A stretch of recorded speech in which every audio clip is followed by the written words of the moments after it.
in terms of trust, and all the ones that you'd expect are right up there. But isn't it fantastic? 3 years ago, scientists weren't there at all.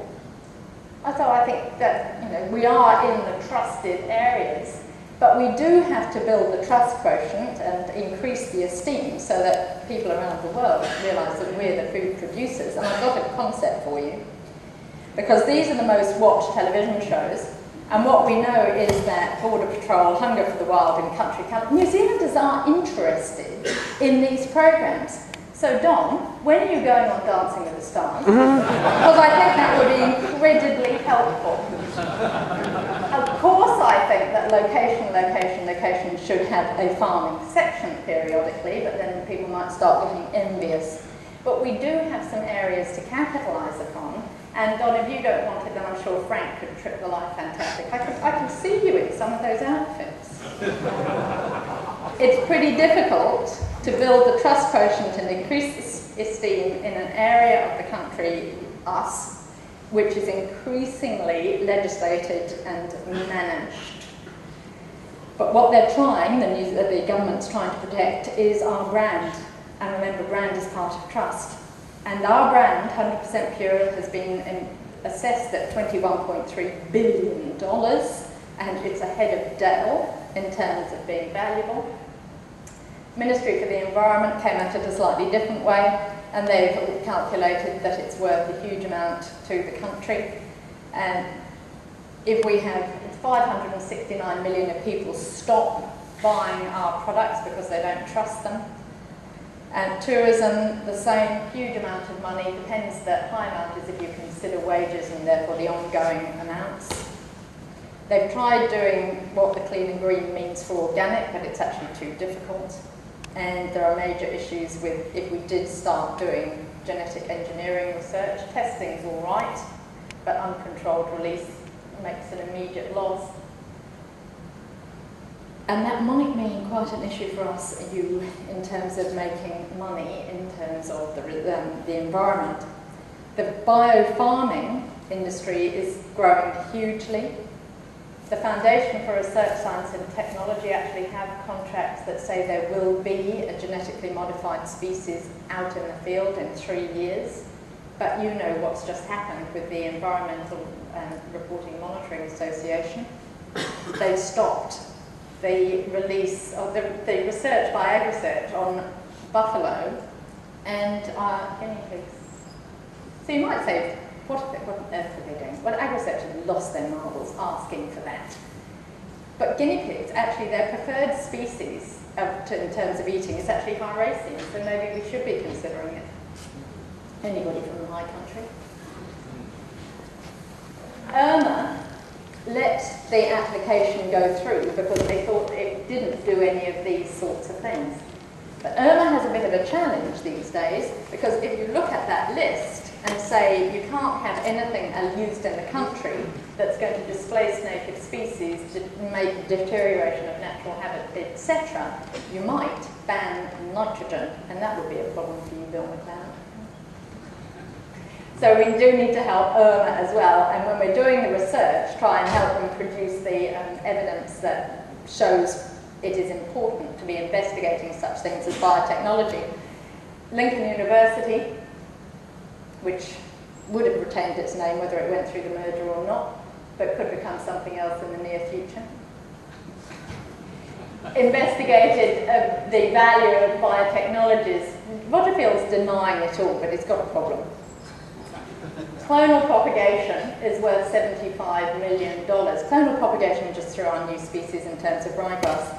Overall, they calculate that the biotechnologies are worth $206 million to the industry. These are things that we're using already, a sort of minor form of clonal. Well, what we haven't done is shift parts of DNA through species at the moment and put them out in the field. There's a whole spectrum of biotechnologies, and we're going to need to use them and capitalise on that 41 billion and growing industry. But remember, about whether it will be acceptable or not depends upon the consumer. Because these are our big challenges for the future. Can we capture solar energy, which we do not very efficiently at the moment because that is the nature of grasses. They sort of operate at about 3% efficiency. Can we actually double the tonnage per hectare? And if we do, then maintenance of new species, the grazing management, is going to require quite a high level of education. We're certainly moving into precision agriculture and making sure that everything we put on is targeted. There are still issues with disease control, and then there are the big things about fertiliser. So what I would point out is that that list is not hugely different from what Landcorp says has been really important in the past. The electronics and the tagging of animals, the individual treatment of the animals could be making a difference, but it's pretty early stage technology. But here is where we have a huge challenge as well as an opportunity. Now, I've just seen somebody from Math here, and we're not supposed to talk about emissions trading schemes, so I won't. I'll just talk about the fact that carbon and nitrogen are high on the agenda in terms of what we can do with them. And New Zealand has the opportunity to talk about production, kilogram of lamb or beef, kilogram of milk, against the nitrogen or carbon losses. And we have the potential to have fewer of those losses than any other country because our research is already advanced. So you might see the green kiwi, or blue, because we're pretty good at water when we've got it, blue kiwi saying the sustainability, each kilo of milk, say kilo of milk production associated with 1 kilo of carbon. And then other countries in the world would have to be producing it for less than that in order to achieve the same sustainability ranking. But be very aware with all these rankings that every country is trying to produce the system of accounting that will put them in the best position, like up at the top. And that's one of the problems with this, that I'm not mentioning, is that we are desperately trying to ensure that it doesn't put people out of business. I've got massive knowledge in math here. Nobody wants that, but we also don't want you to go into a system of trying to offset that too early. I know there's a big issue about soil carbon. Our soils are so good that we are not like the Australians or Americans who are dealing with sand. And that gives us a problem, as in a liability, subject of a different talk. So it's research. It's integrating all our results, and remember the science system is pretty fragmented at the moment, so what you get is somebody saying, well, I would have liked to have done that, but it was only 1 year funding, or that we didn't actually measure the animal condition. What we were doing was looking at nematodes or something like that.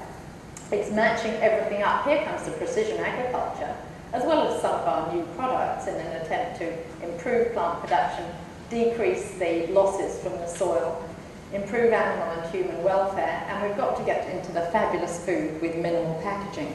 Minimal packaging becoming an issue because of the amount of money that goes into packaging, and the programs on television where they show 1/3 of food is actually thrown away,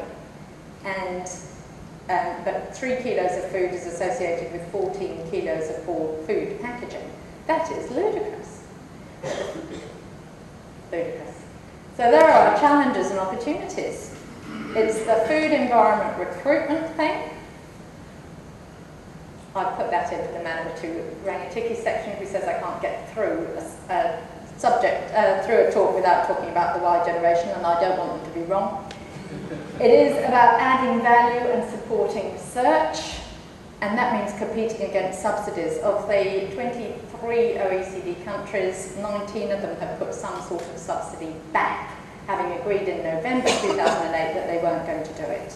So the subsidies puts you in a disadvantage, which is why, of course, we're so very careful about this carbon and nitrogen stuff. But it's also about trusting the scientists and putting that point down at Wellington in that if we focus on business, we are going to squish the scientist's capacity to do anything for you, when the scientist is probably the person in depth and in detail. Remember the head down the hole? They're doing all the minutiae type work and trying to work on a problem that you guys are having out in the field. It's beautiful, New Zealand. Okay, Gordon.